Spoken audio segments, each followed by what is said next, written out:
I have gotten my hands on a rare photograph of a true right-wing extremist.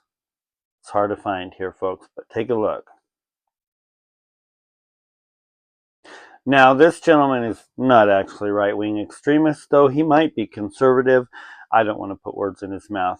You might recognize the scene, if you're old like me, from Man from Snowy River. This would be Spur, and he's out in the country digging holes in the ground, honestly. In this political hot debate, we keep hearing about the extreme right versus the extreme left.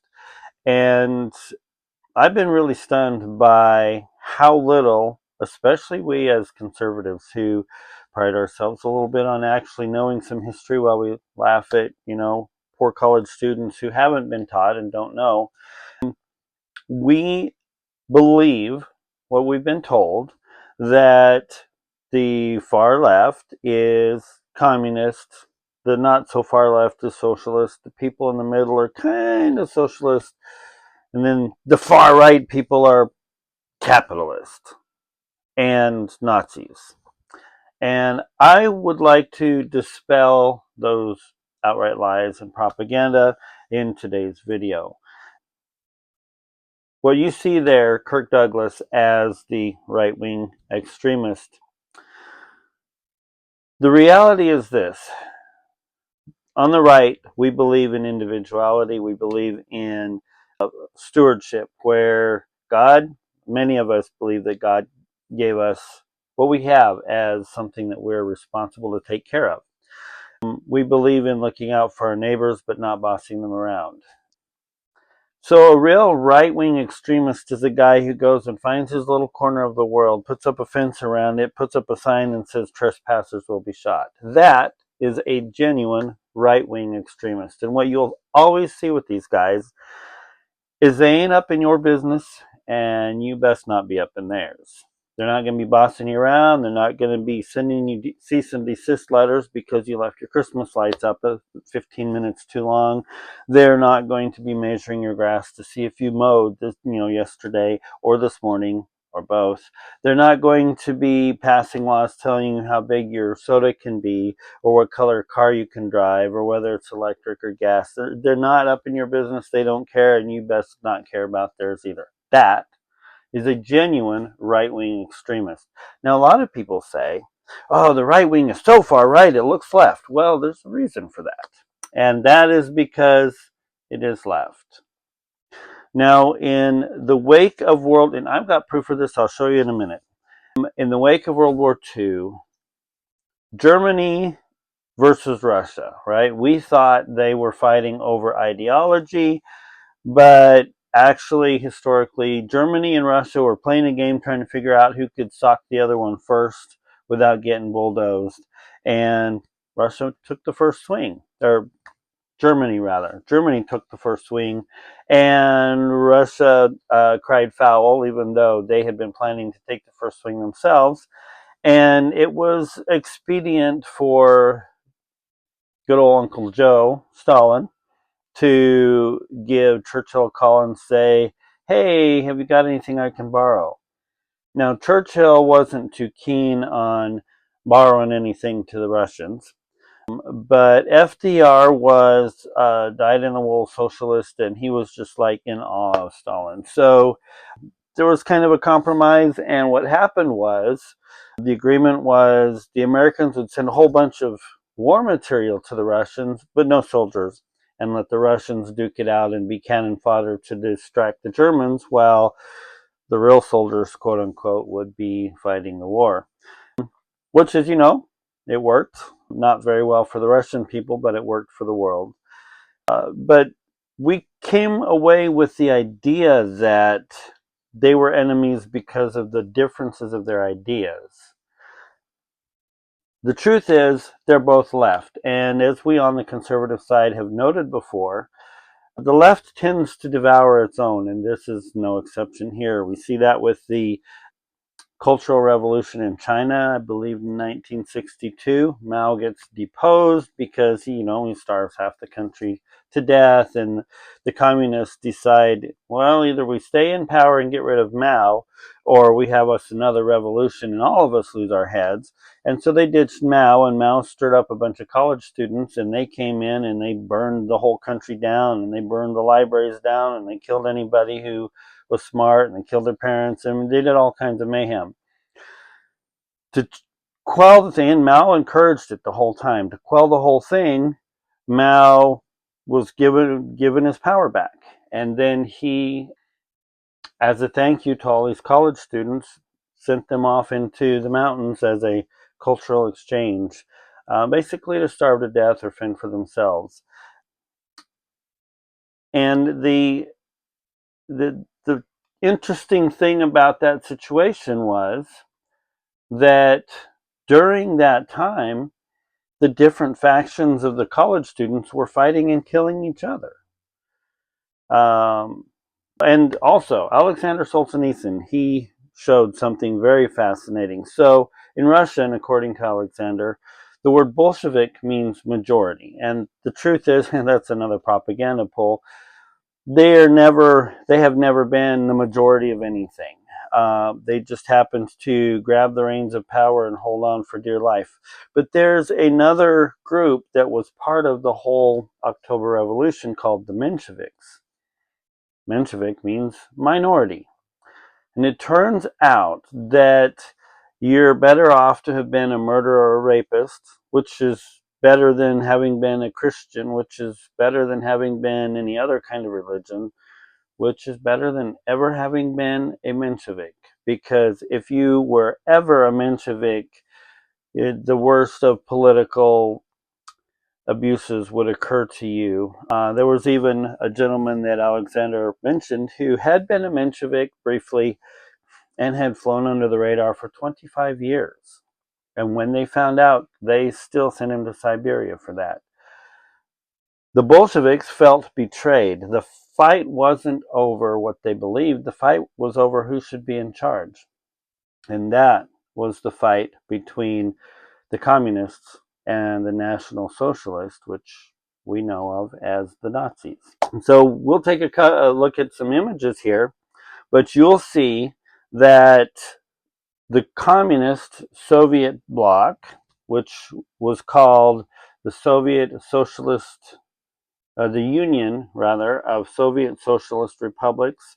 And I have here in the graphics a breakdown of how that name works. We see it CCCP in our Roman characters, but it is SSSR in Russian, and those are what those words mean. Union of Soviet Socialist Republics. And then you also see here some propaganda pieces from the National Socialists, which very clearly associate to the Nazi Party. Both socialists, both revolutionary, their debate wasn't over whether or not the government should be in control, or whether or not the government should run the economy, or any of the things that people assume they were different on. Their debate was over who got to be in charge. And that's pretty much it. The Germans hated the communists because the communists thought Moscow should be in charge. The Germans thought we're better than those Slavic guys, so the Germans should be in charge of the whole world.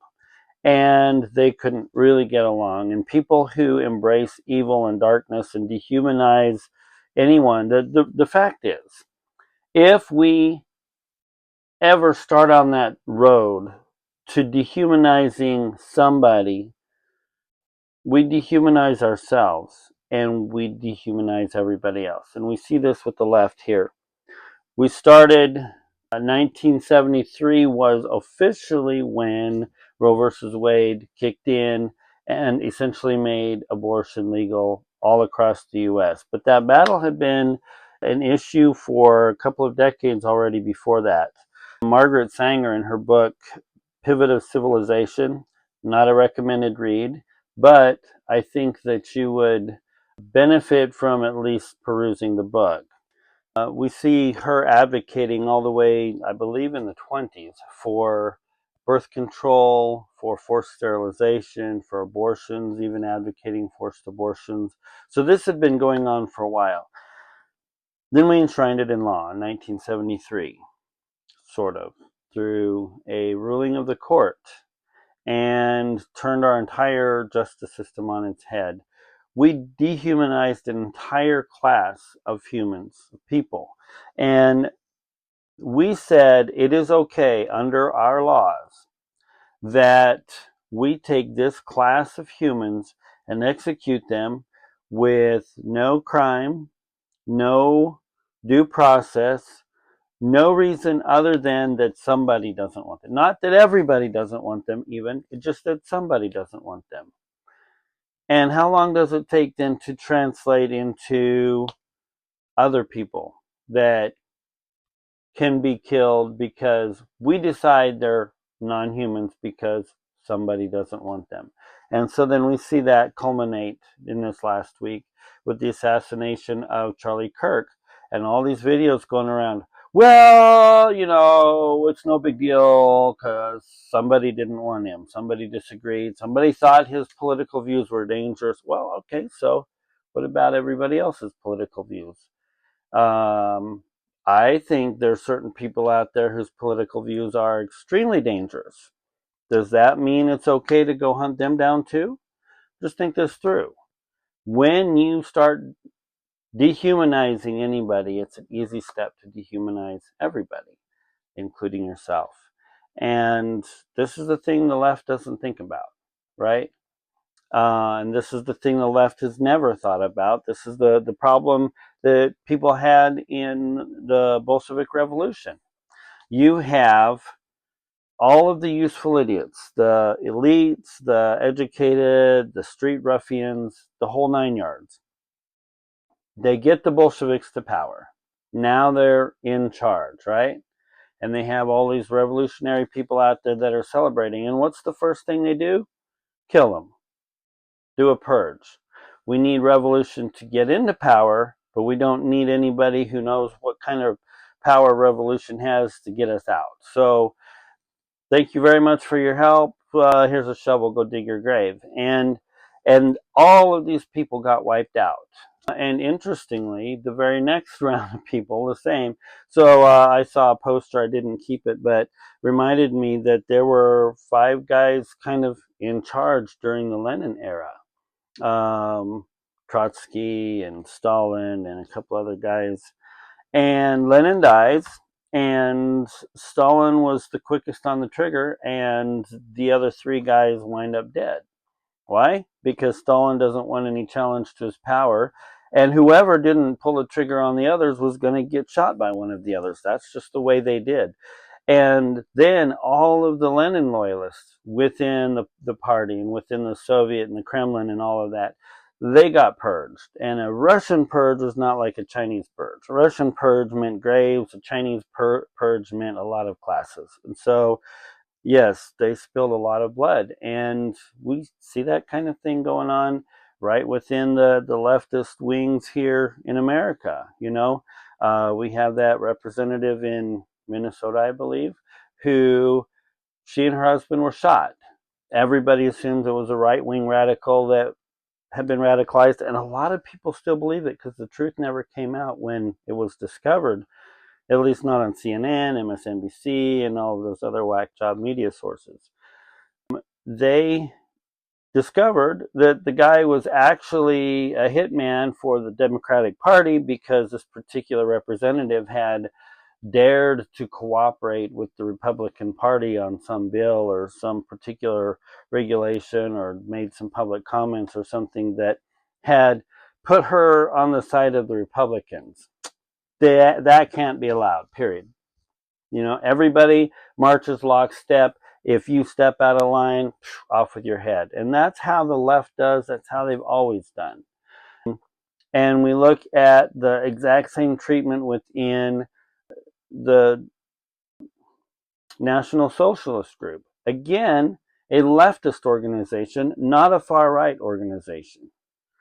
Remember, The far-right extremist is the guy in a cabin on a mountain with a rifle and a really long fence, right? That's a right-wing extremist. The left-wing extremist is the guy who's all up in your business and thinks he gets to control what and how you think and what everything. Every little detail of your life is controlled. What kind of hair you can have, what kind of clothes you can wear, drink, what kind of food you can eat, what kind of car you can drive. That is his business. And you don't get any choices in the matter. Anybody in that mindset is a leftist, period. Doesn't matter what sign they hang over the door. The Soviet socialist or National Socialist or, a People's Republic, you hear that a lot, and it's neither for the people nor is it a genuine republic. But you see all of these fancy words that they say to advertise something that is typically the very opposite of what they are. But these groups all say they're socialists, and though they're all left, and they say they're for the people, and the people are the ones that pay the worst. So, and they were smart enough to figure that out, but they didn't have enough guns to stop it. So we've got to end this notion that groups like the Italian fascists, the Nazis, etc., were right-wing organizations. They were not. They still are not. People that are involved with those groups like Antifa. Now I spell it, I'll show you down below, Antefa. They say they're against fascism, but to paraphrase America's favorite philosopher, Forrest Gump,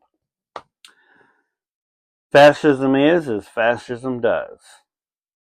And so I spell it Antefa because they are the next fascists. They're the ones that have come back in the heels of past fascist regimes who try to control your thinking and silence all dissent and burn other people's property down and wear masks so that nobody knows who they are, so they can slink home and pretend like they've never done anything wrong. Those are definitely fascists. And so left wing all the way. If we want to take back our country, one of the things we have to take back is the language. We have to use language that actually applies to the situation and hold the truth out there and not let them steal in debate. We don't do debates nowadays like actual debates. I was shocked to learn this a few years ago, way back when in the dinosaur ages when I was debating. And yes, I had a pet Rex apparently. In debate, you define the terms. If you don't define the terms, when you're first up, if you don't define the terms, your opponent can define the terms and define them in a way that automatically makes you lose, because then you can never recover some ground that you had the chance to take right in the first speech there. So we have to take back our language. And one of the most important things is to bring back the recognition that these are all leftists, whether they're communists or socialists or nationalists, the Nazis or whatnot, any of those guys, they're all left. They don't agree with each other, and you can see what they do with each other when they don't. But we can leave them in their mess over there. But the reason that they advertise that that's the right is to get us to go, oh, I'm not crazy like that, and get us to swing in their direction. The left is crazy. The left is always crazy. And we don't need to use their lies as an excuse to run in their direction. We need to own the truth. We need to follow the truth. We need to tell the truth. We need to hold their feet over the fire with the truth. The truth is, they're left. They're all left. Whether they're Nazi or communist or whatever, they're all left. And we are going to stand our ground, because there are certain things that did make America great enough where people, I saw a meme the other day, they build rafts out of trash to get here from anywhere in the world.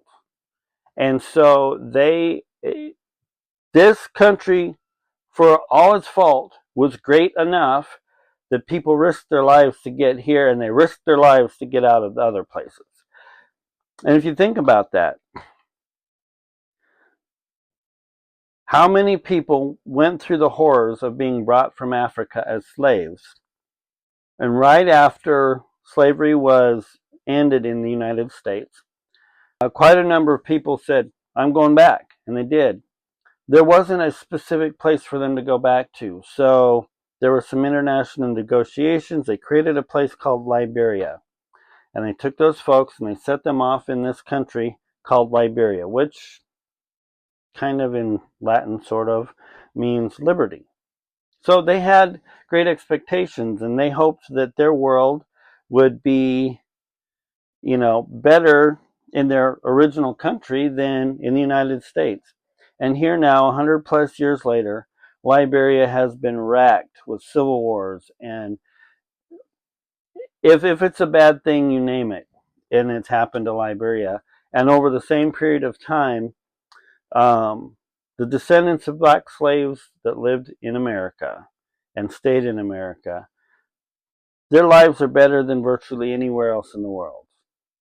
For anybody. I'm not talking about just black folks. If you just talk about black folks, in America is where it's at. If you're talking about anybody in the world, in America is pretty much where it's at. And they have it good compared to anybody else with any kind of suntan that you're born with, right? And that right there is evidence that for all its faults, America is a great place right now. So there's no reason we need to bow to the lies of the left. There's no reason that we need to apologize or throw away what we've got that's good. Simply no reason for that. I just say, let's start with this. The left is left. And just by changing the name of something, I mean, you can't call a poodle a horse and expect to saddle it and ride it to town. Reality is what it is. So when you have groups that are left and somebody calls them right as a propaganda tool, we don't have to buy it. We don't have to believe it. We don't have to accept it. So my vote today is, let's tell the truth. Let's get this out here. Let everybody know. They don't have to be cowed by the lies of the left.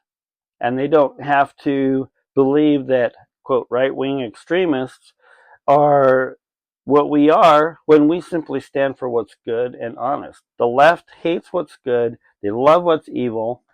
Whether they're Nazis or socialists or communists, whatever they are, the left hates evil. Or the left hates good and loves evil. I would like to say all conservatives are that way, but that is honestly not the case. That's not true. But the vast majority of us care about our neighbor. We love our country. And even liberal people, not leftist people, but liberal people, where we don't necessarily agree on issues, but we love God, we love our country, we love our families. We believe this is, for all its faults, the greatest place in the world at this point in time. And we know that we can lose it, and we know that we can save it if we do the right things. And so we know that in unity, the left tries to divide. That is what they do. They try to divide and destroy. And we know that in unity, regardless of our backgrounds, our beliefs, our suntans, our families, regardless, if we walk in unity, we can make a strong country that the rest of the world wishes they were living in. That's the bottom line. And so hopefully this has been helpful. Please like, subscribe, and share. I've used a whole bunch of words that apparently the bot gods of YouTube don't like. So please, it's controversial, and I'm using words that they don't understand in a context they've never heard it before. Like, subscribe, share. Make sure this word gets out, because it's so vital that we know what's true and we believe what's true. And if you don't believe me, check it out. Look at the posters I've pulled up, the other information. Just see what they say. Like I keep saying, if somebody shows you who they really are, believe them. Same way with the National Socialists, the Fascists, the Communists, same thing. They have, for over 200 years, been engaged in a declared war against the West, against the United States, and we act like they're out having a Sunday picnic and playing paintball. They're trying to burn us down. We have to acknowledge that. And we have to recognize that we dare not let them win, because if we do, we leave nothing but ashes for our grandchildren. So, again, like, subscribe, share. Thank you for watching this crazy rant all the way to the end. And make sure your friends know. Y'all have a wonderful evening.